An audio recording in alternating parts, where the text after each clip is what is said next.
शिक्षक साथियों, बहुत बहुत स्वागत है आपका अपने इस चैनल स्टडी विथ मम्मा बेटी में। तो शिक्षक साथियों, इन दिनों काफ़ी कल से ही चर्चा में है कि एसओपी जारी कर दिया गया है। एसओपी जारी कर दिया गया है। एसओपी विशिष्ट शिक्षकों के लिए सरकार द्वारा वेतन संरक्षण के बाद जारी किया गया है कि आपके मूल वेतन का निर्धारण किस प्रकार होगा।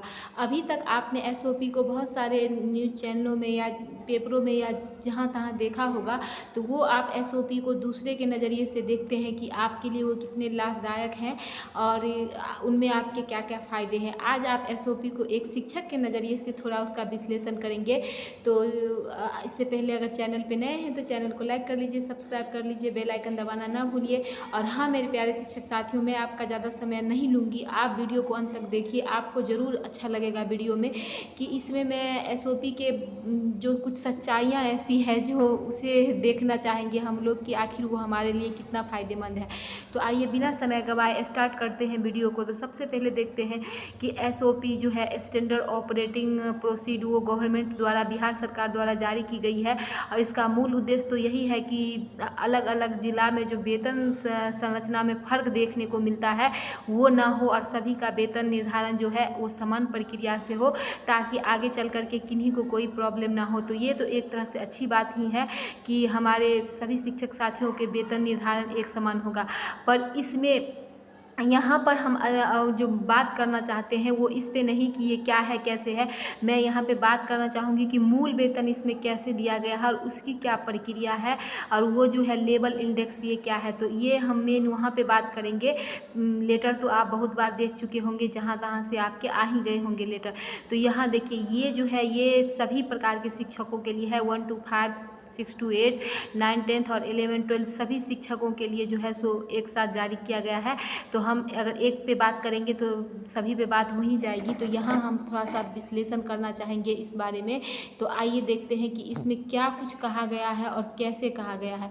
तो ये देखिए, इसमें दो बातों पे ध्यान दिया गया है। एक तो आपकी कुछ शिक्षक साथियों का जो है सो वेतन वृद्धि जो है वो 1 जनवरी को होता है, जबकि किन्हीं का जो है सो वो 1 जनवरी को ना होकर के 1 जुलाई को होता है। तो उस हिसाब से जो है इसमें जो है सो पे फिक्सेशन की बातें की गई है कि 1 जनवरी को अगर आपकी वेतन वृद्धि होती है तो आपका कैसा मूल वेतन होगा और जुलाई में होती है तो कैसा होगा। तो इसमें सबसे मूल बात जो है वो ये रखा गया है कि अंतिम 31 दिसंबर 2024 को आपका नियोजित शिक्षक के रूप में मूल वेतन कितना था। मूल वेतन आपका जितना था, तो सबसे कम मूल वेतन जो है वो 24,190 रुपया यहाँ देखने को मिलता है। जिनका जो है सो जनवरी में वृद्धि होके 15% जो वृद्धि होने वाला था वो होकर के 15% नहीं, यहाँ 3% वृद्धि देखेंगे, वो होकर के 24,920 रुपया बनता। 24,000 जो है 920 रुपया बनता। तो उनका मूल वेतन जो है यहाँ पे 24,920 के नज़दीक का, सबसे नज़दीक का 25,000 ही हो गया, उससे ज़्यादा। इसीलिए वेतन संरक्षण के रूप में उन्हें 25,000 रुपया ही यहाँ पे दे दिया गया है। अब ये आपका मूल वेतन 31 दिसंबर को जितना भी होगा, इसमें से आपका मूल वेतन जो भी होगा शिक्षक साथियों, उसका आप 3% निकालेंगे। 3%, तो आपको 1 जनवरी को ये देखने को मिलेगा आपका जो है सो वेतन वृद्धि के साथ आपका मूल वेतन। और उससे सबसे नज़दीक वाला आपका जो है सो निर्धारित कर दिया गया है मूल वेतन। यही है, यही जो है सो एसओपी में दिया गया है और यही वेतन संरक्षण का मतलब आपको समझाया गया है। यहाँ देखिए कि ये सबसे ज़्यादा जो है 1 to 5 वाले का 30,690 रुपया मूल वेतन बनता है। और उनका जो है सो आप यहाँ ये देख रहे हैं 29,790 और आप यहाँ 30,750 देख रहे हैं। तो निश्चित रूप से आपको अपने वेतन में भारी वृद्धि देखने को मिल रही है, क्योंकि आप इसे इग्नोर कर रहे हैं, आप इसे इग्नोर कर रहे हैं। लेकिन आपको इसको इग्नोर नहीं करना है। क्यों? अगर आप नियोजित शिक्षक भी रहते तो आपको तो ये वेतन वृद्धि मिलती ही मिलती, जो कि 1 जनवरी को। मेरी बातों को फिर से समझिए। अगर आप यहाँ अपना मूल वेतन देख रहे हैं 29,790 और आप सीधा देख रहे हैं 30,750, तो आपको यहाँ से सीधा ये नज़र आ रहा है, जबकि आपको ये वेतन वृद्धि नज़र नहीं आ रहा है, जो कि जनवरी में आपको वेतन वृद्धि मिलना ही मिलना था।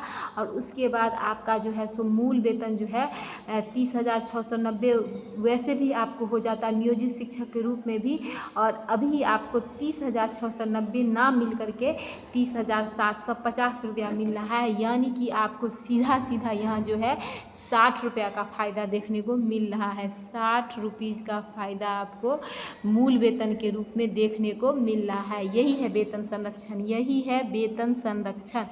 अब अगर बात कर ले जुलाई वाले साथियों के बारे में, तो उनका भी यही सेम प्रोसेस है कि उनका जो है सो जुलाई में वेतन वृद्धि होता है। दिसंबर में उनका था 24,190 और जो है सो उनका वेतन वृद्धि के साथ 1 जनवरी को तो इतना ही रह जाता है 24,190 ही, तो क्योंकि उनका जुलाई में है तो उनको जो है सो 25,000, तो यहाँ जुलाई वाले को थोड़ा फ़ायदा यहाँ देखने को मिल रहा है।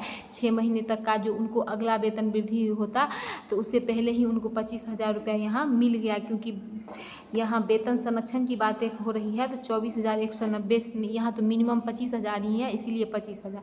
अब जिसका यहाँ 24,920 था उसको भी 25,000, तो यहाँ देखिए इनको जो है इनसे लॉस हो रहा है। 24,920 वाले को जो है यहाँ 24,190 वाले से लॉस हो रहा है। तो यही है कि किसी को लॉस हो रहा है, किसी को प्रॉफिट हो रहा है, सबको समान प्रॉफिट नहीं हो रहा है।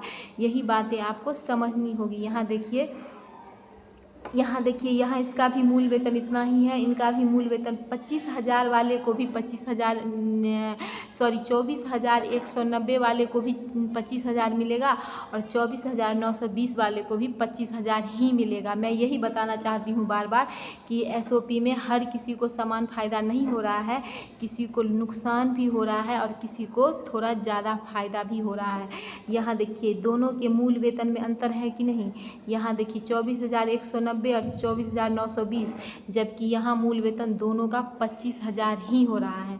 तो ये भी देखने को इस एसओपी में मिल रहा है। तो आशा करती हूँ इसी तरह 6 to 8 या 9, 10th या 11, 12 का भी है।